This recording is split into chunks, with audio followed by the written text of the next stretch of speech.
الدي اتش اي طبعا دي الاوميجا 3 دي لونج تشين بولي انساتوريتد فاتي اسيد. طبعا دي حاجه مهمه جدا انها تكون موجوده في اللبن. دي اتش اي بيساعد على البرين ديفلوبمنت والوظائف الادراكيه وطبعا المناعه.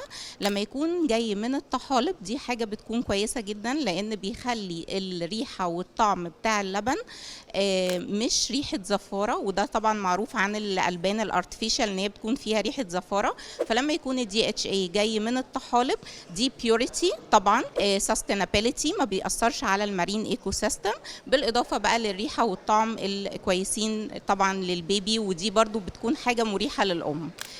طبعا الارتفيشال انفانت فورمولا لازم بيكون فيها نسبه بروتين، برضو لازم تكون زي لبن الام بالظبط، ما تزيدش عن 9 ل 10 جرام بير لتر.